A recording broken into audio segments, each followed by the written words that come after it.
Hi friends, రుచికరమైన అరటికాయలతోటి మిరపకాయ బజ్జీలు, చిన్న బజ్జీలు ఏ విధంగా తయారు చేసుకోవాలో ఈరోజు వీడియోలో చూపిస్తాను. అస్సలు స్కిప్ చేయకుండా పూర్తి వీడియో చూడండి. అరటికాయని మీద ఉన్న తొక్కను మంచిగా తీసేసుకున్న తర్వాత దానిని చిన్న ముక్కలుగా కట్ చేసుకుంటున్నాను. చిన్న ముక్కలు కట్ చేసుకుంటేనే మనం గ్రైండ్ చేసుకోవడానికి సులువుగా ఉంటుంది కాబట్టి చిన్న ముక్కలుగా కట్ చేసుకొని మంచిగా 2-3 సార్లు కడుక్కొని బాగోన్లో పెట్టేసుకొని పక్కన పెట్టేసుకున్నాను. బాగోన్లో పెట్టుకొని పక్కకు పెట్టేసుకున్న తర్వాత దానిలో 5 పచ్చిమిరపకాయలు వేసుకున్న తర్వాత 2 టీ స్పూన్ల జీలకర్ర, 2 టీ స్పూన్ల ధనియాలు,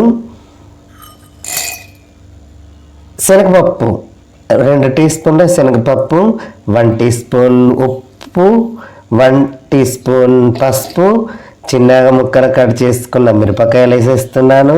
తర్వాత చిన్న కట్ చేసుకున్న అరటికాయలు వేసేస్తున్నాను. వేసిన తర్వాత ఇంకేం తయారు చేయాలని ఇప్పుడు చూపిస్తాను చూడండి. 1 టీ స్పూన్ నర బియ్యం పిండిని యాడ్ చేసుకుంటున్నాను. బియ్యం పిండి యాడ్ చేసుకున్న తర్వాత దానికి మంచిగా మూత పెట్టేసి ఒక 2 మినిట్స్ వెయిట్ చేయాలి. 2 మినిట్స్ తర్వాత కొంచెం వాటర్ పోసేసుకొని మనం మిక్సీ మీద గ్రైండ్ చేసుకున్నామంటే దోశ పిండి లెక్క చేసుకోవాలి. మంచిగా దోశ పిండి లెక్క అయిపోయిన తర్వాత ఇది ఒక మంచి బౌల్లో వేసేసుకున్న తర్వాత దానికి మంచిగా 15 నిమిషాల పాటు మంచిగా పక్కన పెట్టేసిన తర్వాత తగినంత తినే సోడా వేసుకొని మంచిగా కలిపేసుకోవాలి. ఇప్పుడు చూడండి, కరివేపాకు, కొత్తిమీర, ఉల్లిగడ్డ చిన్న బజ్జీలకు కట్ చేసుకొని పక్కన పెట్టేసుకున్నాను. ఇప్పుడు పొయ్యి ఆన్ చేసుకుంటున్నాను. పొయ్యి ఆన్ చేసుకున్న తర్వాత పొయ్యి మీద కడాయి పెట్టేశాను.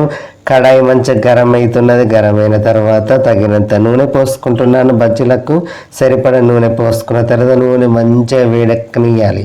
మంచిగా వేడెక్కిన తర్వాత ఇప్పుడు మనం మిరపకాయ బజ్జీలు వేసుకుందాం. ఫస్ట్ మిరపకాయ బజ్జీలు ఒక్కొక్కటి వేసేసుకుంటున్నాను. ఈ విధంగా మిరపకాయ బజ్జీలు ఎంత బాగా వస్తుంది. పిండి మంచిగా దానికి తగ్గట్టు పిండి నానుకుంటేనే మనకు బజ్జీలకు మస్తు వస్తాయి కాబట్టి దానికి సరిపడని వేసుకోవాలి.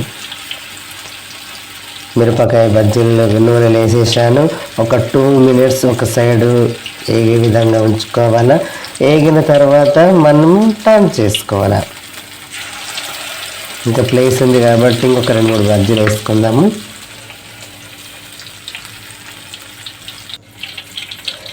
ఈ విధంగా దూరగా వేగిన తర్వాత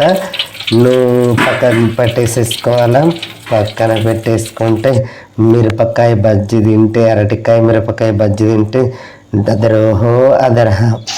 చూడండి, మళ్ళీ కాయ వేస్తున్నాను. ఈ విధంగా మంచిగా పిండి మంచిగా ఉంటే మిరపకాయకు పిండి మంచిగా అంటుకుంటుంది. అంటుకున్న తర్వాత బజ్జీ కూడా మిర్చిపోకుండా మంచిగా వస్తుంది. ఈ విధంగా వేసుకున్న తర్వాత ఒక 2 మినిట్స్ మంచిగా నూనెలో డీప్ ఫ్రై అయ్యాలి. అయిన తర్వాతనే మనం సైడ్కి మలుపుకోవాలి.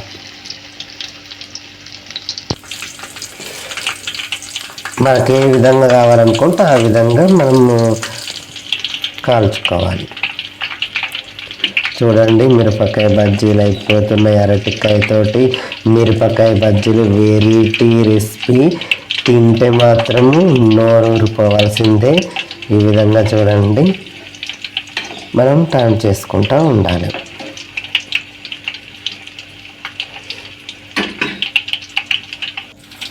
చూసారా, మిరపకాయ బజ్జీలు రెడీ అయిపోయినట్టే.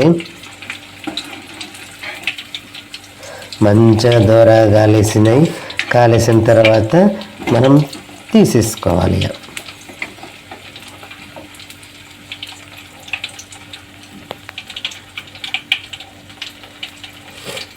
మిరపకాయ బజ్జీలు చూసారు కదా. ఇప్పుడు చిన్న బజ్జీలకు ఏ విధంగా పిసుకోవాలో చూపిస్తాను.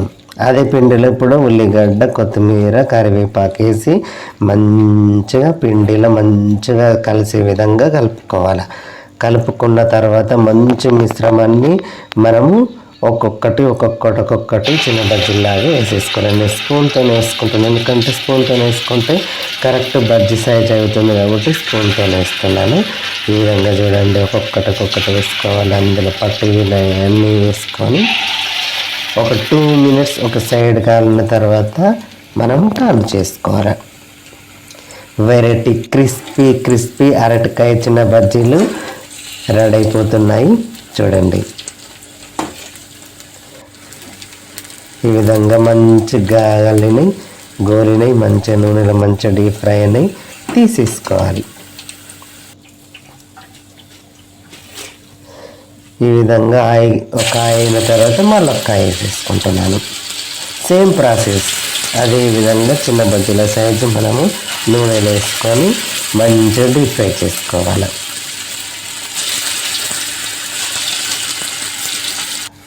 చూసారా, అరటికాయతోటి మిరపకాయ బజ్జీలు, చిన్న బజ్జీలు. నా టేస్ట్ అద్దరహో ఉంటుంది. మళ్ళీ చేయండి అనిపించే విధంగా ఉంటుంది. అరటికాయ బజ్జీలు అయితే రెడీ అయిపోయినాయండి. చూడండి ఎంత వెరైటీ రెసిపీస్ కాబట్టి అరటికాయతో మిరపకాయ బజ్జీలు, చిన్న బజ్జీలు తింటే అద్దరహో. నా వీడియో నచ్చినట్లయితే ప్లీజ్ సబ్స్క్రైబ్ చేసుకోండి. అమ్మమ్మ నేర్పిన వంటలు లైక్ చేయండి, షేర్ చేయండి. మీ అమూల్యమైన కామెంట్ రూపంలో నాకు బూస్టప్ ఇవ్వండి.